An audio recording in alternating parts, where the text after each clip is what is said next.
Chapter 13.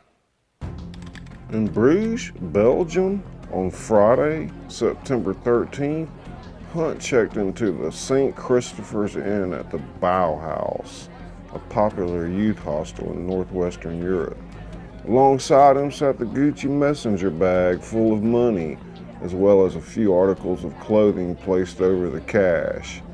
Inside the lobby, off to one side, was a cafe where tourists from many parts of the world sat and drank and talked about their adventures. Bags of goodies, rented bicycles, and folded-out maps marked the area where vacationers spoke at least a dozen languages. Hunt signed his name on the register and got his key. He found a table in the back and asked for a coffee when the waitress came for his order. It was a strange scene, he thought, watching people enter and leave with bicycles in tow. Notwithstanding the money, it felt good to be out of Ternosian, away from the goons and ball busters and the grime of the street. Keep moving around, Augustino had told him. Do not stay in one place for too long. Keep a room at the Bauhaus and check back every few days to see if there is a message for you. Use what those bastards taught you. Having just freebased enough cocaine to put down a rhinoceros, Rutger von S. found himself inside the Bundy's pub. The platinum gangster's pupils looked like two black frisbees. He looked around the room and spotted Augustino, who tendered to a good-humored crowd. Thinking about how rich he was getting ready to be, the Mozambican was in a most jubilant mood on this festive night. Before long, he knew, the party would be in full swing. Rutger fought through the crowd and found an empty stool at the bar, which was lined with cocktail glasses and beer bottles, bags of hashish and weed, glass and ceramic pipes, ashtrays and coasters with the Heineken emblems, and a few Nokia cell phones. In the background, the rat-a-tat-tat-tat of foosballs echoed acoustically in the cannabis-laden air. A group of teenagers shared a joint and moved the plastic figurines as if it were the World Cup. He is bloody fucked to the gourd this night, Augustino said silently, noticing Rutger's menacing stare. Rutger mocked hellos to people he knew and paid little attention to others. An old fellow known as the Flying Dutchman took a seat next to him. The poor old soul had dropped some LSD years ago and never quite came home from his trip. Rutger offered a single hello to the brain-warped hippie. Augustino Macaringue noticed Rutger had found a spot at the bar. Schroebelair, my friend. Double shot, Rutger snapped, and a tapia to go with it. The Mozambican reached above the bar and removed the brown ceramic bottle. He uncorked the top and poured the spiced liquor into a tall shot glass, followed by a 7-ounce tap of Heineken with 2 fingers of foam, the rule of thumb for any Dutch bartender. Rutger broke out a 20-gram block of Moroccan hashish and started breaking off crumbs for a joint. Maybe you can relax for a while, he told himself. It's a safe place to be, the Bundys. Neutral ground. There'll be no killings in here. Rutger knew that outside on the streets it was a different matter. Out there, he'd have to watch his every move. Call it intuition, call it gut instinct. Rutger von S. had a sense that something bad was about to happen. And very soon. They might be out there right now, waiting for you, in a dark corner or a secluded alley. They're gonna kill you, asshole. You'll be at the bottom of the North Sea by morning. Tollenstraat, Tollenstraat, Tollenstraat. Go with Hunt, the better part of his mind said. Leave this place. Tollenstraat. Go away, Rutger said in a low voice. The Flying Dutchman looked over at the platinum gangster. He had known Rutger von S. for years and suddenly wondered why the mobster was talking to himself. Had the madness finally caught up to him too? Nobody's as crazy as me, the Flying Dutchman said inwardly, coming off his stool, flapping like a bird with a broken wing. The crowd seemed to take pleasure in the Flying Dutchman's show. They egged the old hippie on. Just then, Rucker noticed Yari Fisser and his entourage enter the pub. The rowdy pack moved through the Bundys as if they owned it. Although it was neutral ground, they knew that no local would get in their way. The ambiance in the pub seemed to dim as the men marauded to the rear of the room, near the lone pool table. Fizzer placed a gilder on top of the green felted bumper, next to a few others in line on the table. "I got the winner," he stated, paying no attention to the dibs. "Wait till I get up there." When the game ended, Fisser slotted his coin and racked the balls. The fellow with dibs, a hairy-looking Frenchman, did not question the unruly gangster. "What do you say, mate?" Fisser asked the previous victor. "Under the game?" "Well, the unlucky guy said, I don't know. It's a little out of my..." "Oh, fuck it," Fisser said. "Let's get a real man up here. Any takers?" One person, a square, squat Belgian, high as a kite, came forward and accepted the challenge. The two men pulled out their prize money and placed it on the sill of the table's lampshade. Fisser took one of the remaining guilders on the table, flipped it up in the air, and caught it in the palm of his hand. "Heads or tails," he said, slapping the coin over his tattooed forearm, concealing the fate of the breaker. With consternation, Augustino eyed the event from the bar. He watched as Yari took the quarter from under his hand and pocketed it. Fucking thief, the Mozambican thought. There might be trouble. And then he thought, damn, Gipano, you got to come through soon. We got to get that money traded. Rucker stood up from the bar stool and headed toward the bathroom. Augustino wondered if the platinum gangster would greet his clan or if he would detour to the bathroom for a bump of cocaine. The Mozambican kept his other eye on Yari, who was taunting his opponent. Look at that sick whack job, busting everyone's balls like that. A bloody bully he is. On the other side of the pub, Rucker said to Fisser and his goons, "I see you boys are having a good time." "Always a party in Ternosian," Fisser shot back, chalking his stick. You guys heard anything?" Rucker asked. "Like what?" Fisser said. "You know, on the murders," Rucker said, while he thought, "Why'd I have to open my big mouth? Just let it go." "The boss thinks we'll find a bastard soon," Arno de Longa said, joining the conversation.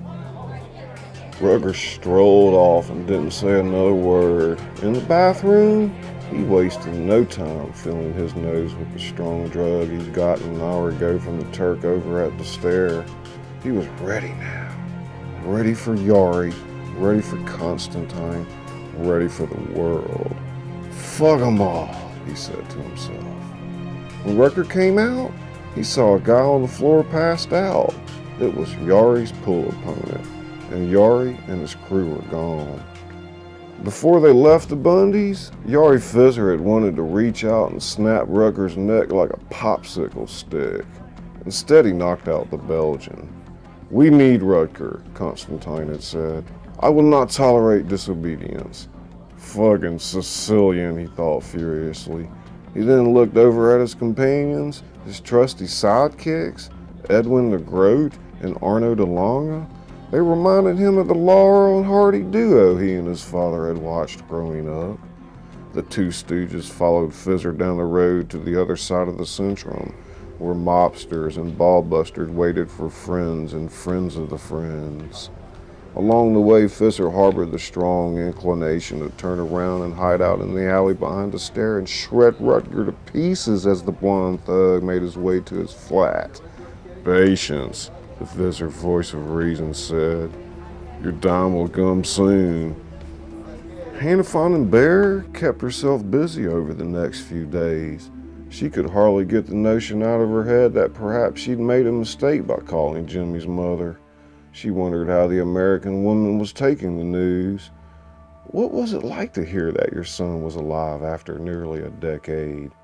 Horrifying, she imagined. Why had she done this? For a second, the redhead wondered if she'd acted prematurely. Maybe Jimmy had some big plan unbeknownst to her. Or, and for heavens, she didn't want to think about this, maybe they'd already gotten to him.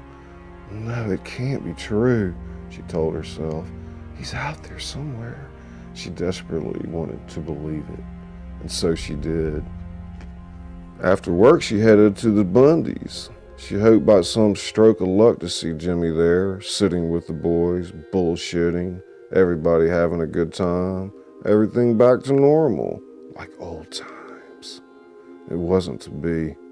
What she did find was the drunken figure of Rucker von S at the bar, talking to Augustino. "Chevis," she blurted out to Augustino, sneaking up on Rucker. "On the rocks." The redhead's tone startled Rucker, just what he needed. Hunt's girl asking questions. He turned around and in a surprised voice said, "Hannah." He paused for a second. "I didn't see you come in." "What gutter did they pull you out of, Rucker Finesse?" She looked him up and down. Augustino plopped her drink on the bar. Hannah threw back the liquid in one toss. "To Augustino, then," she said. "Keep 'em coming." Augustino returned with the Chevis bottle. "You are looking beautiful tonight," he said, carefully refilling her glass. "Save it for someone who gives a fuck," she said, snarling toward both men. Augustino left the triangle of madness in order to take care of customers. He wanted no part of Hannah's wrath. To Rucker, she said, "You boys never change, do you? I'd say you're in over your head this time."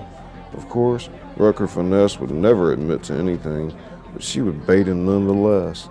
As she waited for a response, Hannah felt the warm liquid lurch through her belly.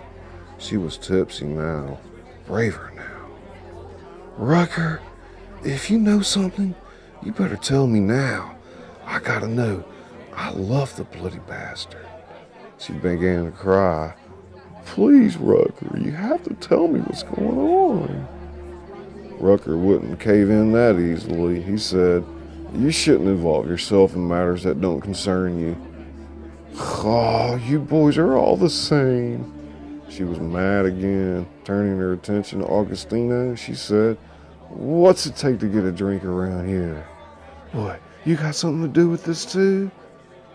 Augustino, from the other side of the bar, wondered why she'd said that. No, it could not be possible that she knew anything about the secret he shared with Hunt. No way, he reminded himself. Hunt is too smart for that. To Rucker, then Hannah said, "If anything happens to Jimmy, I'm blaming you personally." Augustino refilled Hannah's glass.